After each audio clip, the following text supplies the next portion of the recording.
So, welcome to Squishy Lean. We're talking here today all about how to get started in continuous improvement or lean or Six Sigma, depending what you're into. This is the most common question that people are asking, whether it's in the Facebook group or whether it's here on YouTube. So, I thought it would be a great topic for Dominic Stokes and I to talk about today. How are you doing today, Dominic? I'm doing very well. It's a little bit cold where I'm at right now, but I know that sunshine is coming soon. Spring is coming. That's good. That's good. It's cold where I'm at today too, but maybe like fall type weather, even Yeah. though I'm in New Zealand, so it's the opposite of the States. And I apologize for my messy background. You can see I need to do some 5S Yeah, we'll here in 5S my that later. office. Yeah, that's a whole nother project right there. Um, but yeah, today we wanted to talk a little bit more, and I know we're both jumping from meeting to meeting throughout the day, and we've got all kinds of continuous improvement stuff going on. And yeah, we want to talk more about how we got started and how somebody can get started. So, some of the people recently have said things like, I'm an ops manager. How do I get started in continuous improvement? I'm a Mm, nurse. How do I get started in continuous improvement? I'm a teacher, right? CrossFit trainer, whatever that is. Like, how can you get started or how can you find work in this place as well? Because one thing is getting the skills, it's another thing to get a job in it. And so that's I know, true. yeah, Dominic, you had mentioned today that, maybe what were you saying earlier about today how you felt about this topic? Yeah, this is interesting, and I'm excited to dive into this with you today because I don't think that I went the traditional route. Almost fell into continuous improvement. I got my Mm-hmm. industrial engineering degree, the undergrad, and went right to work. And I think that it was through certain directors and managers that I was able to get a taste of what this was like. And Mm-hmm. then I had to find ways outside of work to really like feed the hunger of I want to know more. I want to practice more. So I think that I have some very good like grassroots resourceful suggestions, but I also think coupling that with the correct education and accreditation is going to be a good blend of what everybody can see to do something. Like you can at least get started because Yeah. you can get started in this grassroots effort, or you can go apply to this program or something like that. Yeah, and I think, that's a great call out because there's so many options to get started. So maybe the challenge isn't always like what could I do to get started? It's like, what should I do to get started? What is that thing that should start with? And I know Hmm. for me, I didn't have an engineering school at the college I went to, Hmm. and I really struggled to define what my major was going to be. And I went up and back between things, but I landed on history, mostly because I loved history lectures. So super fun. But once I got into elementary school classroom substitute teaching, I was like, no, no, too Really? many children. Yeah, it was really, really bad. I was a terrible substitute teacher. And one of the things they said is if you get mad at 6 year olds for acting like 6 year olds, it's on you. Yeah, Right. that's a good And point. yeah, that song was playing back then. You had a bad day, Hmm. and that was like playing every time I substitute taught when I got off of work, and I would just cry and be like, "This is terrible." So it was summertime, and I thought, okay, I'll apply for like admin jobs, or I'll do something else to get used to this culture. But I Hmm. couldn't get any, and so I applied. This is like right out of college. I applied at a temp agency, and the temp agency said I didn't have enough experience, and they said that I didn't have enough references. So Okay. that they were like, "Okay, you're here, but you're probably not going to get a job." But I kept Hmm. calling them, and one day I called them. It was like lunchtime. I was watching like Matlock or something. I don't know what it was on at lunchtime back then, and they said we do have something you could do, but you have to be there in like an hour. Sign me Cool. up. Got dressed, went, and I had a whole wall of boxes of paper that had to be photocopied for an audit. So I Jeez. spent like 2 weeks photocopying these, and little did I know about the theory of constraints at the time, but like I kept that printer Printing, running. That copying. printer never stopped printing and copying. Yeah. Good. Never stopped. I had like a whole system there with the staples and Yeah. going back into the box. And then I ended up getting taken on by that company into human resources and eventually continuous improvement. Hmm. So I didn't have the path of industrial engineering, Hmm. which I think if you were to say like school wise, I think the path would either be industrial engineering or business school. I think What do so you think, too. like degree wise, I would think be that the how to the get started? I agree. I think it's industrial engineering or some sort of business degree, or maybe even some sort of blend where like you take either or in undergrad, and then there's like a blended master's program, or something like that. And I bet that it's easier to search for things like that now. I'm actually going to make Mhm. a small note to test that theory out. Yeah, and I think now there's probably more classes that are specific in terms of, if you're looking for things like quality, or you're looking for things they might even call out Six Sigma Mhm. or statistical analysis for the workplace. I think there's more classes like that. I mean, it depends what university you're at, but it seems like that's growing in terms of making that part of the classroom. Yeah, it's just, do you want to take that one credit, or do you want to try to like get a whole second degree if you've already been to school? Like Yes. that's for Yeah. somebody coming up in the world. And I think that Mhm. similar to you, I kind of like fell into what lean was. I thought industrial Mhm. engineering was literally just like watching people and saying that they could do it this much faster. I had no Mm. idea that like you could empower somebody to come up with a way better idea than you would ever have. And then you could advocate for them to have that happen and scale and move that to another department and get people excited about their Yeah. jobs. And that's the emotional wave that lean took over with me. I was in a company that was a very like well-run company, and we had a director that came in that introduced us to a lean system that was based off the Toyota production system, Uh-huh. and relics that used to exist in the shop floor, and things that I thought would have never changed in days. Sometimes Hmm. like Hmm. in a day. It was like this entire assembly line that we used to use that was older than me was getting pushed out of the building and like thrown in a dumpster, and people were cheering. And it was such a wave of a difference in emotion that I saw in the people working.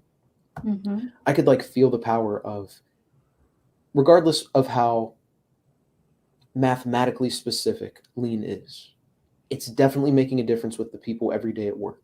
And to me, that Mhm. was enough.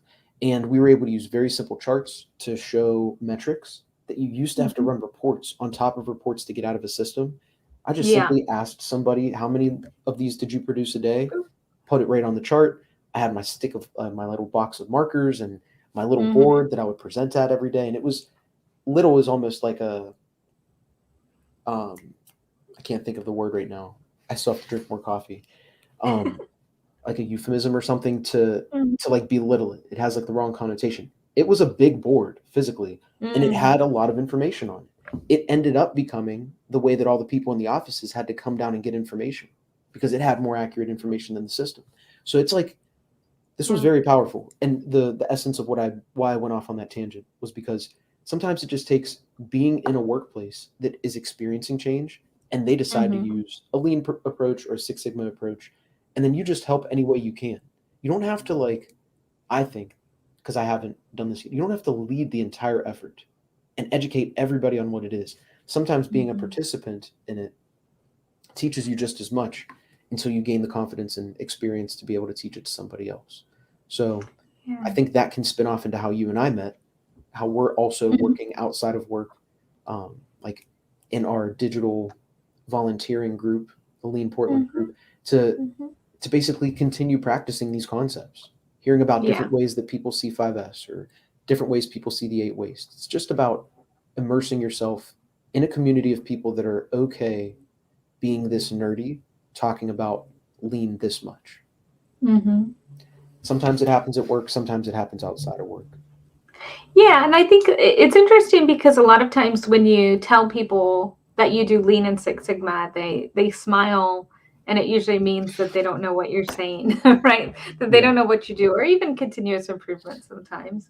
Um, and so for me, like I didn't know what these things were. I was in an oil and gas is where I ended up from that temp job. Getting a job was within oil and gas in Hmm. California.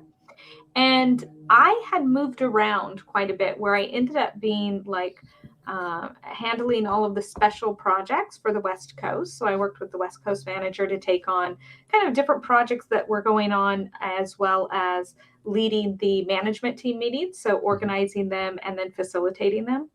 And if you think of a room full of roughnecks and things, it was an interesting situation that I found myself in. But what I found out from coming from that HR perspective and being around kind of this higher level of management, that's how I discovered Lean Six Sigma, was because those teams were reporting out to the management team the projects that were going on. The other thing is, coming from HR, I could see the salary. And when I looked at the projects and I looked at the salary, I was like, I could totally do this. I think I could do this. Mhm. And so I went to Barnes and Noble and I picked up a book, the Lean Six Sigma for Dummies or whatever, and maybe Those are really good books. Pocket The 4 Tool book. books are really good books. They're Yeah, organized very well.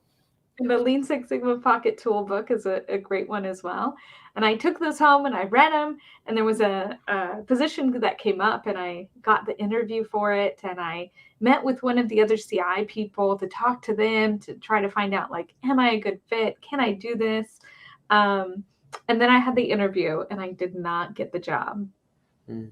And it went to somebody else that had the same amount of experience as me, but she knew how to network.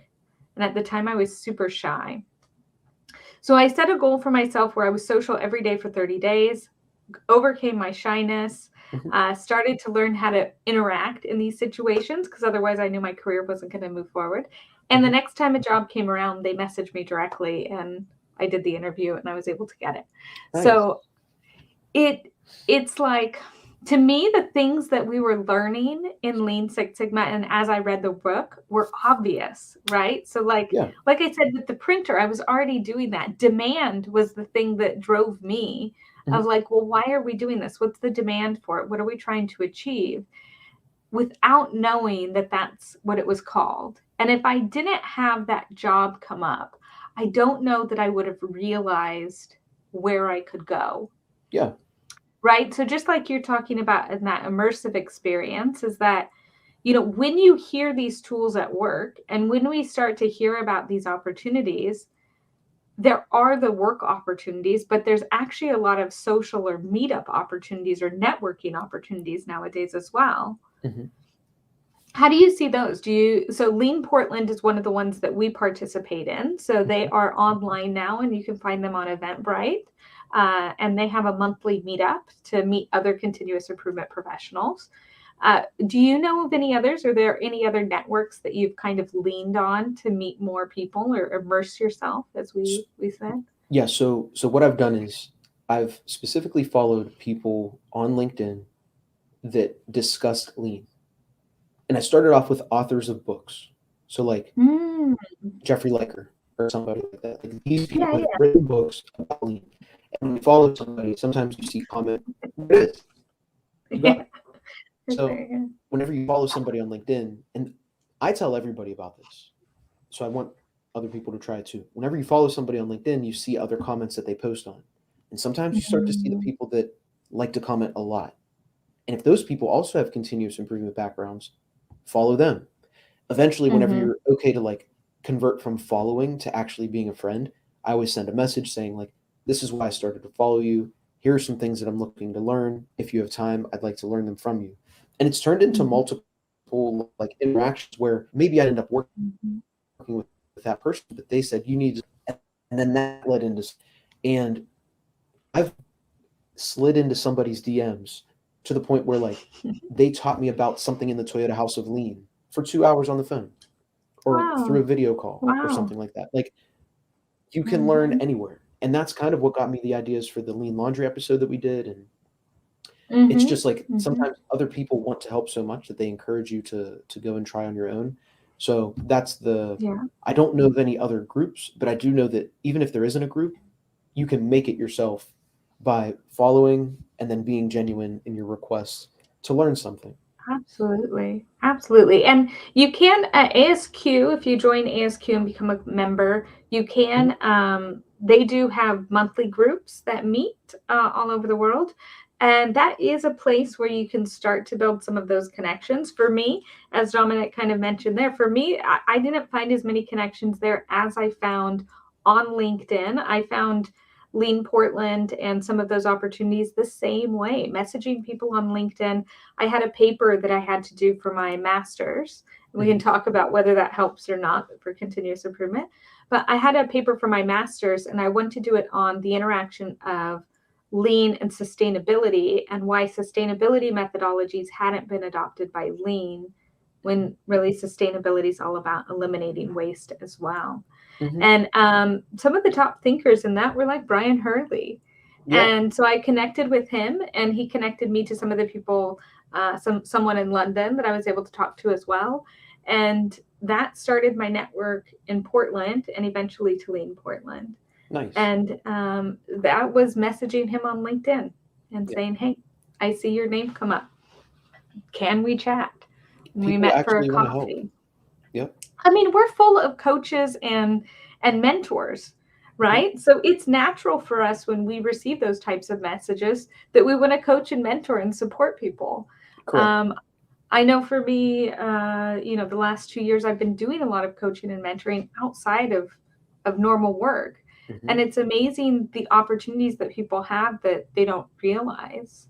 Yes. And so the networking is one piece. Super recommend networking. Like we said on LinkedIn, make people your friends or follow them. And then eventually, you can reach out to them and see about connecting further. But let's say I'm an ops manager in this plant in Timbuktu, and I want to become a continuous improvement professional. So I can become on LinkedIn, I can meet people.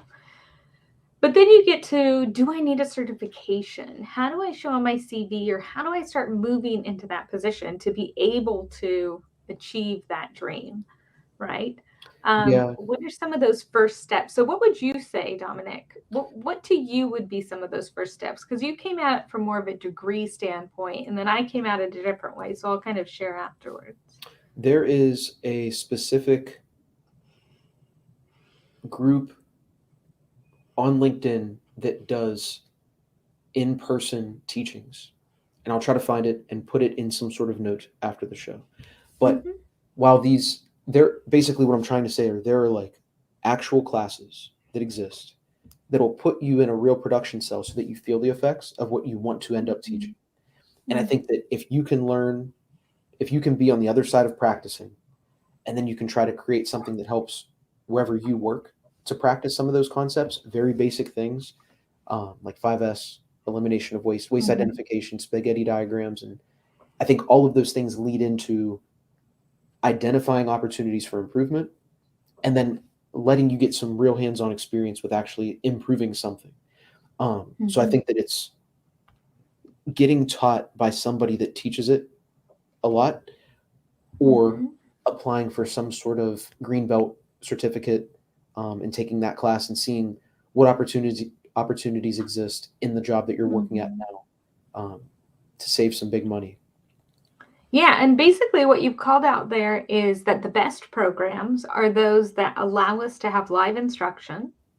Yes. And allow us to practically apply what we've learned. Yes. And I would add the third thing on that, because I agree, if you look at any of the programs, whether they're online, whether it's Villanova, whether it's Six Sigma.us, whatever it is, the best programs are going to be those that are live, that ask you to practically apply the tools, and that give you feedback once you've applied those tools. And that's something I think we don't see a lot, is that feedback, but that can be really an amazing part of that learning. Like, that can really help you to go to the next level. Yes. And it's something that sticks with you. There's also a company, do you know of it, that makes, not to trivialize this too much, that makes lean games? I haven't seen that. They're like board games. Oh, okay. There's like a Lego exercise that you can do to understand, like, there are, how to build quality into a process and work to tact. But there's like a physical board game that you can buy that goes over some of those. It's like the game of life, basically. Oh, okay. I'm going to try to find the name of that. I'm going to try to find the name without being too distracted of that. Yeah, you have to drop that link in there. That's interesting. There are some different activities, and we call them simulations when we're doing training Mhm. of, actual working. And here's some examples of it so that you can see it active. I just did a chat about kata where we use the playing cards. Legos are a common one that we do. Um, Sometimes the paper airplane or different types of admin tasks are ones that we do. But let's just kind of circle back here to what's something that you can do right now if you want to learn more or you want to get something on your CV. So what I really recommend that people start with is white belt or something similar. So if you go to lean.org, you can see some of those lean options versus the Six Sigma options. So any of the belts are going to be more Six Sigma oriented than lean. As Mhm. a practitioner, it's going to be more valuable for you to learn lean before you learn Six Sigma, but it's not where a lot of people start. A white belt course is generally pretty inexpensive. It's widely available, and it's something that can get you a lot of knowledge or just kind of an idea of what the playing field looks like in terms of Mhm. certifications. So if you want to go that route, it's also something that people know on your CV. If you take white belt and yellow belt and green belt, people are going to recognize that. But what's most important, as you mentioned, Dominic, is really that experience and how much live instruction. And so, what I recommend, whether you take a lean.org course or a lean course from someone, Lean Sensei is out there as well. There's all kinds of ones out there. Guru, I think it's too. Like, Mhm. document on your CV how much time you spent in the course, right? How many hours that course was, because that's going to tell the recruiter a lot more about the quality of the course than the Mhm. fact that you got green belt from joeconsulting.com. That's true. Yeah, I think the live instruction too. The resume only stands as tall as you can explain it. So if you have that Mm-hmm. listed on your resume and you really didn't do too much with it and you don't have that physical muscle memory of the real experience, I think that's where real experience also helps communicate your value as well. Like I Mm-hmm. physically sweat or like felt the pain of not having all of my parts on time or Mm-hmm. missing a tool or missing the very last Mm-hmm. piece. It takes all the pieces to build a product. So like I think that you can convey a little bit more of what that means. And I'll put the link in whatever medium we end up making this in because I found Yeah. that place that does the production cell. Oh, perfect. You can drop it in the comments there on the right. If you click on comments, That's what I'm you gonna should be able do. to drop it and it should show. Nice. Um, one of the things that I found as well when I started my career that I struggled a lot with. Um, so one is the question of, do I need to be certified? I think that that goes as far as the projects that you can demonstrate benefit on. So how much you can communicate those benefits. And it is good to have some kind of formal requirement. If you look online, you can see, I have another video on here of how to get started in Lean Six Sigma. And I talk about the different types of requirements that people are actually putting out there on job postings. So you can take a look at whatever industry that you want to work in and see what the job postings require in terms of having a green belt certification or a lean certification. There's also Portland State University offers a certification in lean that to me is the direction that things are going. We're kind of shifting away from green belt and white belt as an industry and Hmm. moving towards other options. So another thing that you can check out is things like Portland State University's CEPI program that focuses on process improvement in practice. So programs like that are becoming more popular. They offer more live instruction. They offer more chances for you to test out these tools. And so that's a great thing for you to be able to take a look at.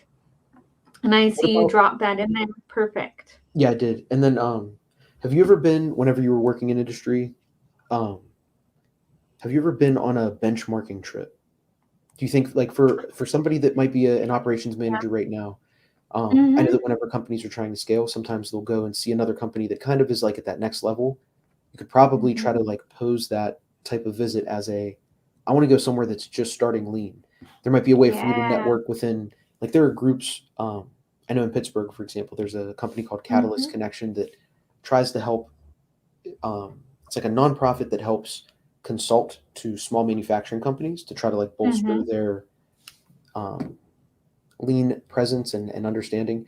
And oh, they do a lot of other things too. But I think by asking a company like that, what other companies in the area are really Mm-hmm. getting started on lean in the right way, you could go and benchmark there, not for your business, Mm-hmm. but just for Mm-hmm. your own know-how.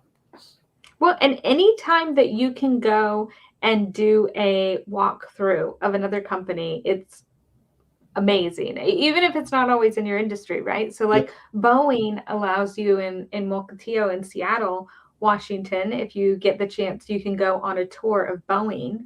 And that's amazing to see. If you have a lean mindset, you can kind of pick out the different parts that you're seeing Hmm. as lean or kitting or whatever those things are. And Hmm. it's just incredible to see. Whenever you go into a new workplace, you learn things. So I don't think I've been on a trip that's necessarily benchmarking, but I have been on trips to do those site visits, Okay. right? And I think any chance that you have to try to learn from someone else is fantastic. We're doing things more virtually, so it could even be them carrying the laptop and showing you how they do things. Yeah. But connecting with people in your industry that are doing things differently is a wonderful way for you to grow your practice and to improve your business. Yeah. Yeah, Yeah. that was a fun trip when I went on my first benchmarking trip. I saw a lot of things. It wasn't even in the same industry, but it was just a lot of things that I would have never seen them in that perfected state Mhm. on like Mhm. YouTube or something like that. It was Yeah. great to see it in person. Well, and sometimes it's like, I know that there's a better way to do this, but I don't know what it is. And then you see the other plant and it's like they put a little plastic piece here or they did something, Correct. or their machine actually has this piece that our machine for some reason never had. Like Yes. it's sometimes very silly, obvious things that you wouldn't have ever thought of, which is why you need to go. You don't know what you don't know. Correct. Yeah. The simplest solutions are the most flexible. Yeah. So another question I have in this space. So sometimes we're interested in continuous improvement, and maybe we've done some projects, or maybe we have our green belt, but Mhm. we're like, how do I actually get a job as a continuous improvement person, or how do I get a job in consulting? And one of the struggles that I had, because I didn't have a fancy degree, is what I said for a long time. I have a history degree, and that doesn't necessarily logically for people translate. I can tell you why it does, but logically for a lot of people, they wouldn't say a history degree sets you up for success and continuous improvement. But a big struggle that I had, and I don't know if you've experienced this, Dominic, as well, is, do I need an MBA to start consulting in continuous improvement? Do you want me to go Do you first? have an MBA, Dominic? I do not. Okay. Okay. Do you But want you me have to? an industrial engineering degree. I do.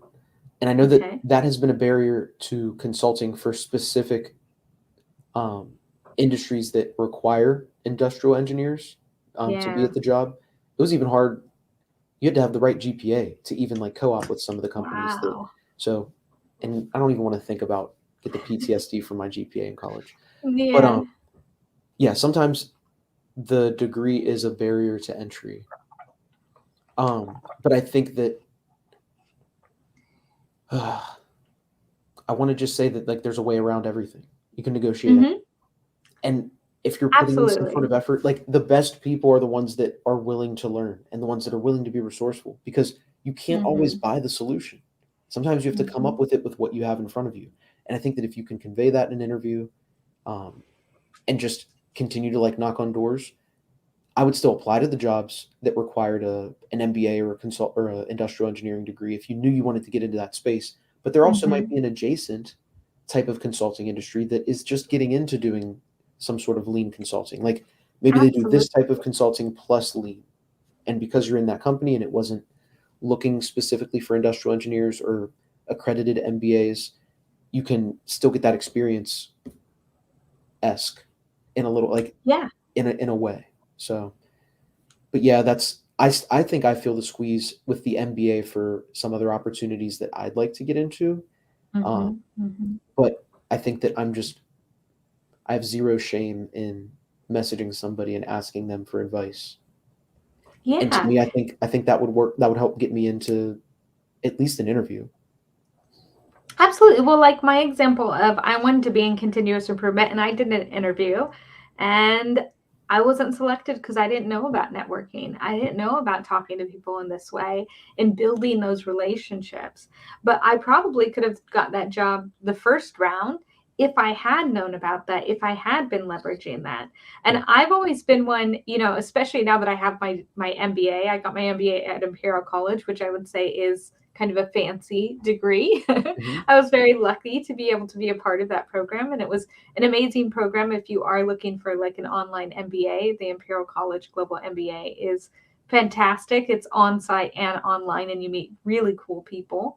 Um, but, I struggled for a long time saying I want to move out of oil and gas. Hmm. And so I'm going to get my MBA to make me more marketable to other consulting companies. But I was consulting within oil and gas without an MBA, right? Yeah. It wasn't something that stopped me from getting into consulting. And when I did move to these other places, it wasn't necessarily the deciding factor that Hmm. brought me on or got me that interview. It was the fact that I'd spent 7 years or 10 years in continuous improvement.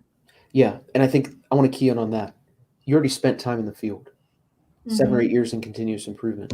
If you just want to get practice, I don't think you need an MBA to get somewhere to like be an analyst or like a junior No. consultant or an associate consultant to just get practice seeing it. I think the MBA bears is more of a barrier to entry in you also managing people that are also coming up trying to do those continuous improvement projects. Um, Mm-hmm. but I think you don't need any of that to get started being on a team of people doing continuous improvement. There's a whole Well, company that yeah. I'm sorry, go ahead.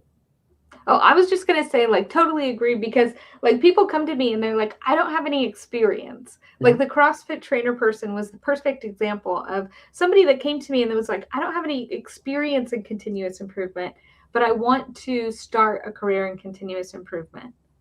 You've spent 5 years, 7 years, 10 years as a trainer of Mhm. getting people to do something that they don't want to do for Yes. their own benefit Yes. to work through improvement. You have all of those years were experience in change management. Standard We're operating experience. procedures, writing like the best Yes. method, identifying Yes. 5S opportunities, yeah.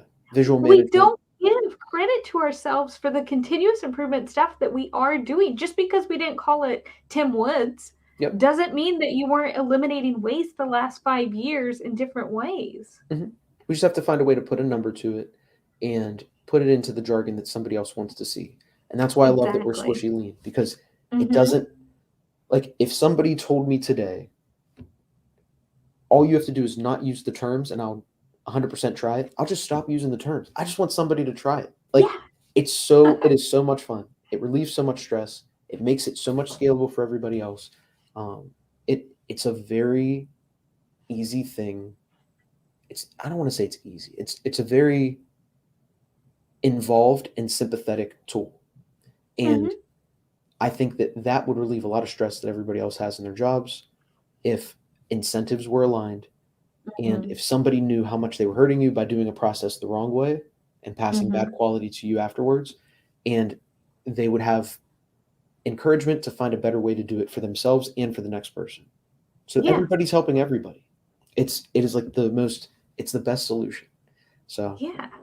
Well, I get so frustrated with people saying that they don't have any experience in continuous improvement because they haven't had the job title.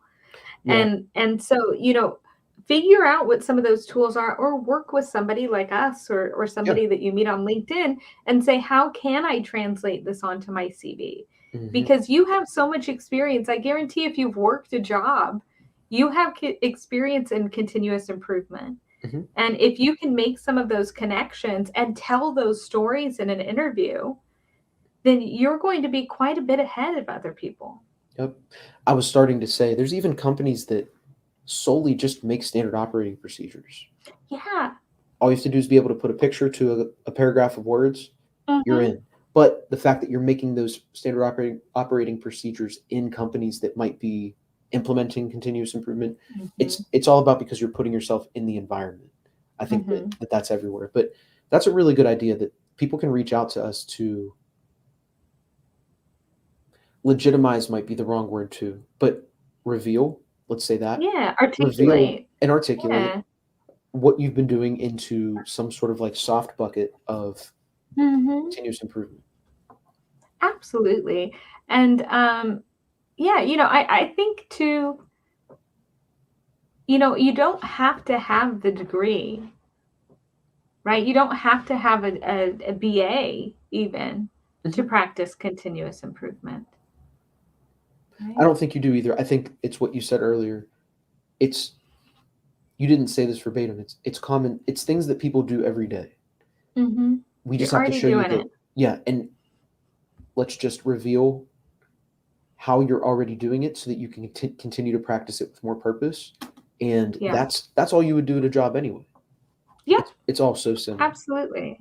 Absolutely. And so, if you are struggling to get started and say, so we've given quite a few different tips here on how to Mhm. get started in continuous improvement. So, one, we talked about really immersing yourself or building your network, reaching out to people on LinkedIn, but Mhm. also there's like Meetup, there's Facebook now, there's Eventbrite that Mhm. have events going on all the time, a lot of them virtual, a lot of them worldwide, that you can reach out. I've worked with people in so many countries in this world that maybe didn't have any continuous improvement leaders in their country, but they have an internet connection. Mhm. Fantastic. Use that internet connection. And Gemma, thank you so much for your comment here that you have operational line folks all saying how they were less stressed now in their line is in control and they understand the cause and effect of Yeah. how one station impacts the other. Awesome.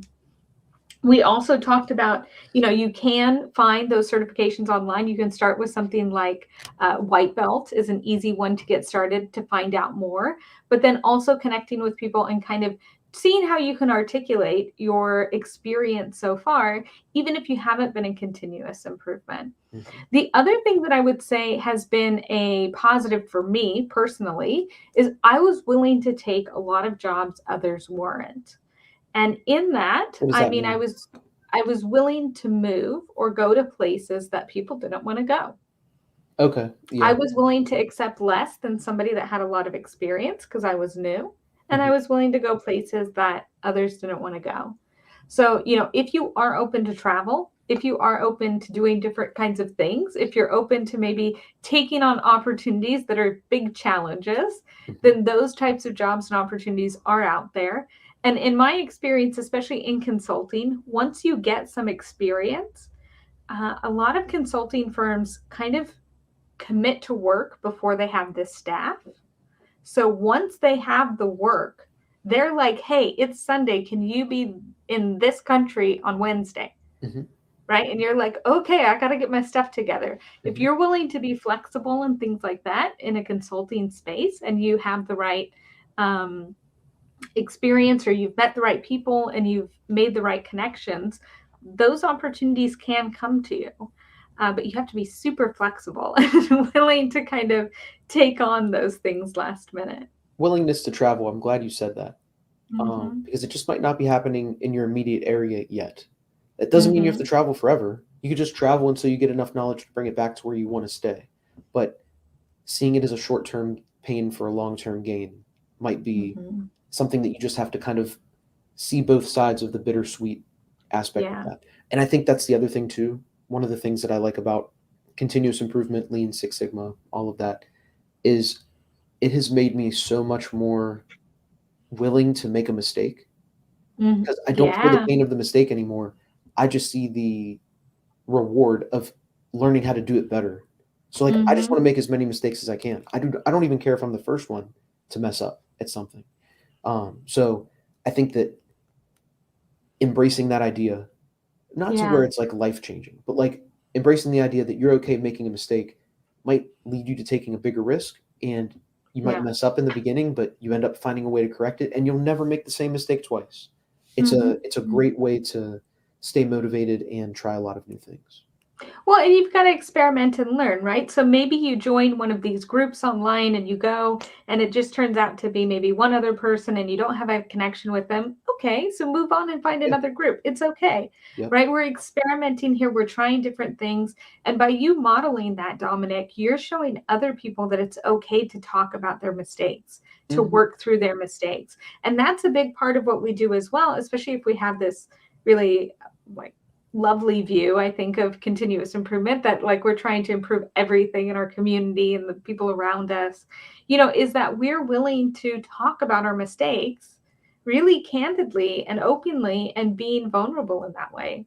And Mhm. that can be really uncomfortable, but it's a great way to model that behavior that's ultimately going to be benefiting whatever company you're with, right? Because if we don't know our mistakes, we can't fix them.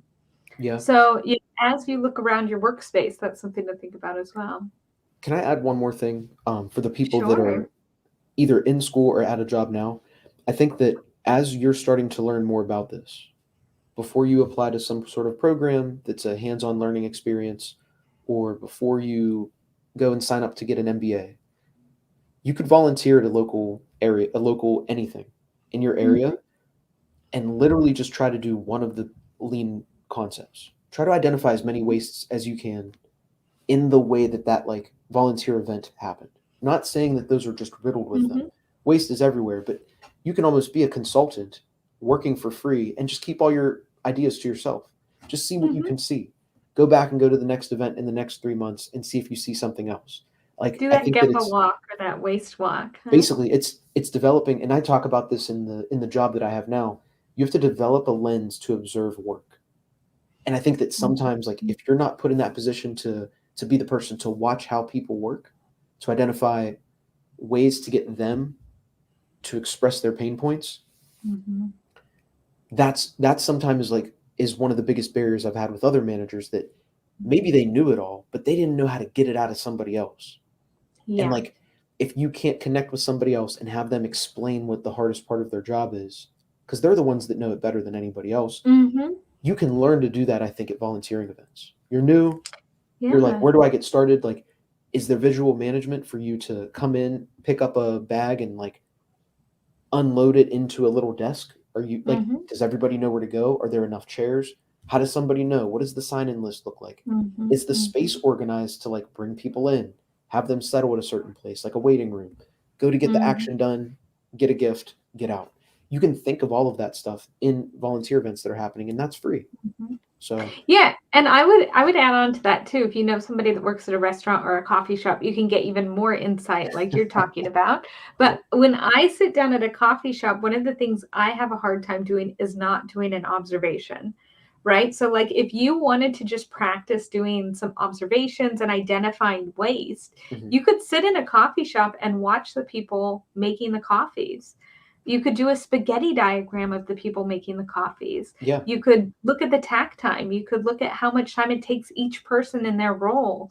Mhm. You can do a cool observation that way. That's something I always think of when I'm waiting for my coffee. Is like, I Do want to you start also doing my timer to be like, okay, it's 30 seconds between each person and it takes this long to do the order. yeah. Anyways, Do you also coffee like comes out looking at this that? frequently. Yeah. Yeah, Do you also yeah, like for looking at sure. that at like Chipotle and stuff like that in those like mixed model Oh line situations? gosh, Chipotle is like, so I love Chipotle and I'm in New Zealand now and I don't get to eat it. And it took me a long time to get on the Chipotle train. Really? But Chipotle, I know, is so great because so they have just one line and they put people through this one line. And then for a while they were trying out maybe two tills. Mhm. So they had the assumption that the checking out or paying took longer than the other steps is Mhm. what they were assuming, right? And then they also had some times where they had somebody walk around. In and Out does this and Chick-fil-A does this too. Walk around through the line to be able, if you're paying with a credit card, that they could take your order, Mhm. right? So like Chipotle is actually really fascinating to watch in terms of a continuous improvement perspective. They It's the also use best. like fresh ingredients, so they're like a very just in time kind of thing. The Yeah. other one you can watch, and sorry, I get too excited, Yeah, is you're Gordon really smiling Ramsay, right now. is the Kitchen Nightmares. Okay. Kitchen Nightmares, if you haven't watched it, it's just applying lean to a kitchen, to a restaurant. right? So what he talks about is just in time, having fresh ingredients. He talks about like leaning, just watch it, catch all these continuous improvement things. You can't turn it off once you start. Take a white belt, watch Kitchen Nightmares. You're going to be ready to go do everything after that. Yeah. I The get too opportunities excited. are everywhere. Yeah, yeah. And once you see it, like you said, once you start looking for it, you can't unsee it. You're Correct. like, oh, they're doing this because it's more efficient, because it's this. Yes. And you don't even need to know the word necessarily. You Which just, is our point. Like, just yeah, know how to recognize it. If you want to say the all words, right. you can. Eventually, you might want to, but like, if that was the barrier to entry, I want to still respect where it came from. Mm-hmm. That's why I like to Mm-hmm. use the words. But like, if that's not what you need to do to get started in it, then don't. Like, it's Yeah. just simpler. Like 5S is not having a junk drawer at your house for any Mm-hmm. purpose. Always Oh, I putting have the a mail junk drawer. away, not leaving it on the table. Like there's no holding locations. And I'm not the best at that. Doesn't look like you are either. But yeah, there's so much out there. Yeah. Yeah. Yeah. Yeah, I definitely have a place for everything, but Mhm. not everything is always in its place. So, Yeah. we do as much as we can at home too. So we're going to go ahead and wrap up, I think. Mhm. Hopefully this was helpful to anybody watching. If you are interested or say, hey, I have a challenge here, if you'd be wanting to share that live, we'd be happy to do a chat with you live, I think. Or if you wanted to meet with us one-on-one, let us know. And, we are here that we like to help and support others. Yes. Um, I don't know that we've chosen our next topic, although I think you had an idea of a topic for next time. Mm, Putting you on the spot there. I think we were. yeah, you are putting me on the spot. I don't remember if I even said one last time, or if I have. Okay, so we You have got one. another I will topic think on of the one. way. I know we have a list. I will think of one. So we definitely have another topic, but obviously we need topic ideas. So Mhm. if you want a more specific question answered, or if you want more details, or if you think, hey, you two are already in it, so it's not so hard, this is the reality, share it in the comments, and we definitely look at those and we'll take that in consideration. We're trying to hit every 2 weeks with our Squishy Lean podcast, or video vlog. I don't know what the right term is, but so we'll do our best to be back in 2 weeks and see you again. Okay. Awesome.